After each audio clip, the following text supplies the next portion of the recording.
जी अस्सलाम वालेकुम स्टूडेंट्स, कैसे हैं आप लोग? सब ठीक हैं? अच्छा जी, अब तक हम लोगों ने जो हमारे 6 लेक्चर्स हुए हैं उसमें हम लोगों ने बेसिक्स चीज़ें कुछ देखी हैं।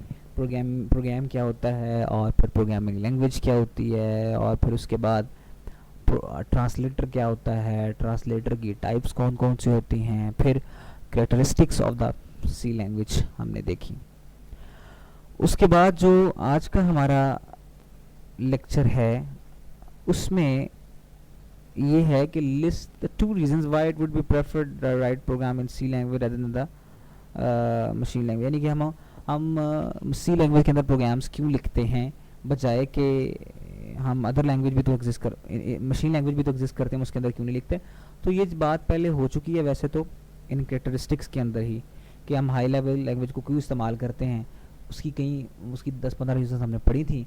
ये वही रीजंस हैं दोबारा से, लेकिन उसने रिपीट कर दिए। Easy to write the program, इसमें प्रोग्राम लिखना आसान है, इंग्लिश के वर्ड्स होते हैं, लिहाजा आप उनको देख कर जो है वो आसानी से प्रोग्राम्स को लिख सकते हैं। फिर मशीन इंडिपेंडेंस है, यही सबसे बड़ा फीचर है कि आप जो प्रोग्राम लिखते हैं by using the machine language, वो जिस भी आप मशीन के लिए लिखेंगे सिर्फ उसी पे चलेगी, किसी और पे नहीं। जबकि इसका जो कोड है, जो हाई लेवल लैंग्वेज में जो आप लिखते हैं, वो आप जिस मर्जी मशीन पर एग्जीक्यूट करें, प्लेटफॉर्म डिपेंडेंट कोड नहीं होता। ठीक हो गया। अच्छा, ये दूसरा एक आईडी है टैबू सी प्लस को हम थोड़ी देर बाद में देखेंगे जब यूज़ करेंगे। तो ये काम भी हमारा बाद में होगा। मुझे ज़रा यहाँ पर कंट्रोल, एक मिनट। हाँ, write necessary steps are taken to prepare the C program for execution, explain with diagrams. कि जब आप अपना सी प्रोग्राम लिखते हैं, ठीक है, तो वो आप किस तरह से आपका प्रोग्राम एग्जीक्यूट होता है, किन किन प्रोसेस से, किस किस स्टेप से वो गुजरता है, ये सारी चीज़ें हैं। इनको हम कहते हैं डायग्राम की फॉर्म में भी लिखें, और इस टॉपिक को हम थोड़ा डिटेल में देखेंगे। तो हो सकता है हमारा एक लेक्चर में कवर ना हो, तो ये चीज़ें हम इसमें एक दो स्टेजेस देख लेंगे, फिर अगले में एंड सो ऑन। अच्छा, अब जो पहली स्टेज है, फेज़ है, वो है creating and editing a C program. यही आपका जो स्टार्ट होता है वो प्रोग्राम लिखने से होता है। जाहिर सी बात है, आपका कोई ना कोई टेक्स्ट एडिटर जिसके अंदर आप अपना प्रोग्राम लिखेंगे, और वो जो लिखने का मरहला है उसको हम कहते हैं क्रिएट करना।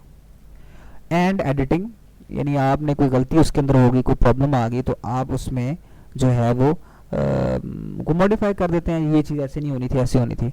तो इस जो पहला स्टेप है इसको हम बोलते हैं क्रिएटिंग एंड एडिटिंग।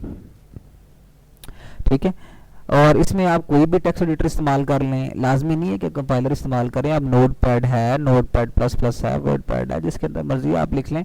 लेकिन जब आप उसको कंपाइल करेंगे वो कंपाइलर करेगा, लेकिन लिखने के लिए आप कोई भी जो है वो जो है वो टेक्स्ट एडिटर आप इस्तेमाल कर सकते हैं। ठीक है, और जो आपका है कंपाइलर, वो भी तो आपको टेक्स्ट एडिटर की फैसिलिटी ही देता है कि आप जो है वो वहाँ पर कोड जाकर लिख सकते हैं। ठीक है, बाकी एग्जीक्यूट करना वो बात का काम है। सेविंग सी प्रोग्राम, कि आप लिखने के बाद आप उसको सेव करते हैं, जैसे कंट्रोल एस दबा के आप अपने किसी भी फाइल को सेव करते हैं, इसी तरीके से आप अपने प्रोग्राम को भी सेव करते हैं। ठीक हो गया। तीसरा स्टेप है जी आपका कंपाइलिंग। ये पहले 2 स्टेप आसान थे, तीसरा थोड़ा जो है वो समझने वाली बात है। कंपाइल करना ये क्या है? देखिए, कंपाइल क्या है कि आपके जो कोड है, आपका जो आपने लिखा हुआ था, ठीक है, वो था आपका सोर्स कोड। ठीक हो गया। आप हम पीछे पढ़ते भी आए हैं, सोर्स कोड, सोर्स प्रोग्राम और ये सारी चीज़ें। वो वाला जो कोड आपने जो प्रोग्रामिंग लैंग्वेज के अंदर लिखा था हाई लेवल लैंग्वेज को इस्तेमाल करते हुए, उसको हमने कहा है कि जी वो सोर्स प्रोग्राम है। ठीक हो गया।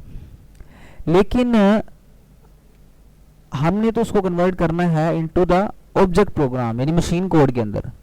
ठीक है, तो ये जो कंपाइलिंग का काम है, कंपाइलिंग का जो स्टेप है, ये काम करता है कि ये आपके सोर्स प्रोग्राम को कन्वर्ट करता है इनटू द ऑब्जेक्ट प्रोग्राम। जो आपका सोर्स कोड होता है उसकी जो सी लैंग्वेज की जो फाइल होती है उसको हम कहते हैं, उसकी एक्सटेंशन होती है डॉट सी, और जो ऑब्जेक्ट प्रोग्राम होता है उसकी एक्सटेंशन होती है डॉट ओबीजे, यानी जब कन्वर्ट हो जाता है मशीन लैंग्वेज के अंदर तो उसकी एक्सटेंशन बन जाती है डॉट ओबीजे। तो पहले डॉट सी और कन्वर्ट होने के बाद डॉट ओबीजे बन जाती है। जब ऑब्जेक्ट फाइल बन गई, ठीक है, तो उसके बाद फिर जो है वो हमारा लिंकिंग का स्टेप आता है। लेकिन ये जो सोर्स से ऑब्जेक्ट फाइल बनती है इसके दरमियान में बेसिकली हम ये इंश्योर करते हैं कि हमारी कोई सिंटैक्स एरर ना हो, यानी कंपाइलिंग तब तक नहीं होगी जब तक कि आपके सिंटैक्स एरर ख़त्म नहीं होंगे। क्योंकि कंपाइलर, पीछे हमने पढ़ा भी था कि कंपाइलर ये फैसिलिटी देता है कि जब तक कि आप उसके जो है वो सिंटैक्स एरर को रिमूव नहीं करते तब तक आप उसको ऑब्जेक्ट फाइल के अंदर कन्वर्ट नहीं कर सकते। तो जब आपने फ़र्ज़ करें 10 एरर्स हैं, आपने पहली दफ़ा कन्वर्ट किया वो एरर दे देगा, आपने उन एरर्स को ख़त्म किया फिर कन्वर्ट करते हैं वो फिर एरर दे देगा। जब तक सारे सिंटैक्स एरर ख़त्म नहीं होंगे तब तक आप उसको ऑब्जेक्ट फाइल के अंदर कन्वर्ट नहीं कर सकते। ऑब्जेक्ट फाइल का मतलब ये है कि वो वाली फाइल जो अब 0101 फॉर्म की में शक्ल में आ चुकी है और अब वो कंप्यूटर पर जो है वो एग्जीक्यूटेबल है। ठीक है जी।